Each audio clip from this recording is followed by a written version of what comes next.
Hi, I'm Amit, and today I'm going to talk about superannuation in Australia. Super is something that most people in their 20s don't even think about.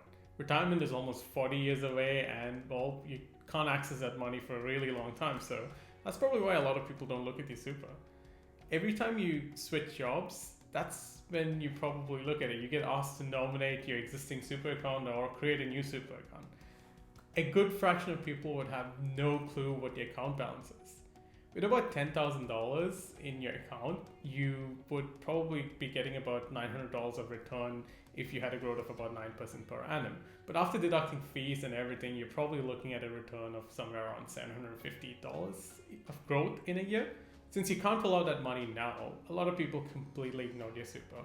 And this used to be me, and I completely neglected my super until recently.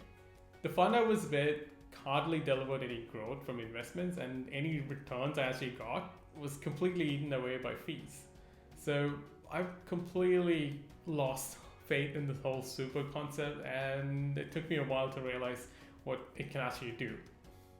When I realized super funds let you trade ASX listed stocks, that's when I really got interested in super. And that's when I was able to actually grow it. I realized super is a really tax efficient way to save for your retirement.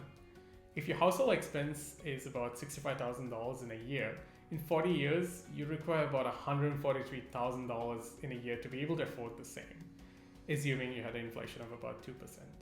If you want to live off your investments and your investments generate about 10% per annum of returns after taxes, you'll need $1.43 million after 40 years to generate that $143,000 of capital and without shrinking your capital. So if you plan to retire and live off your investments, then don't neglect your super. It's your money, so put it to work.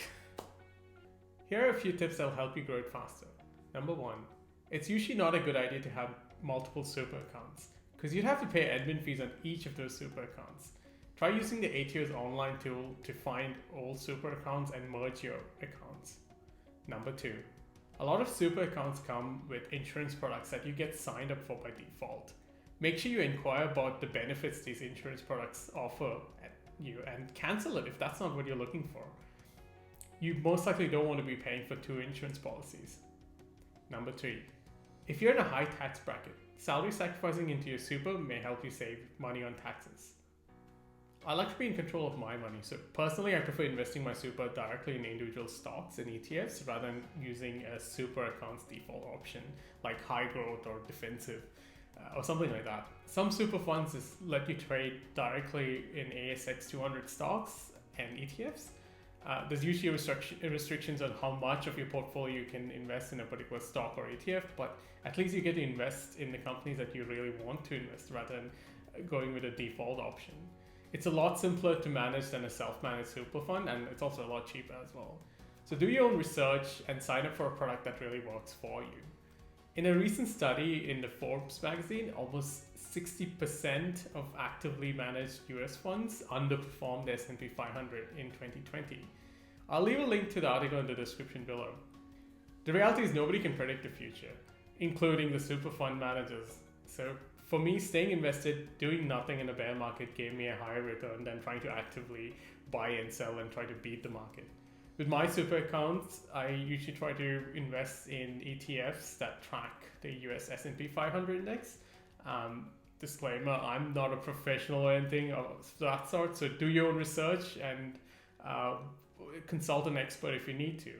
The objective of this video is to get people looking at their super accounts and making those investment decisions earlier in their life rather than later in your life, because that makes a huge difference on when you actually try to retire. If you like this video, don't forget to hit the like button and subscribe to the channel. Thanks for watching.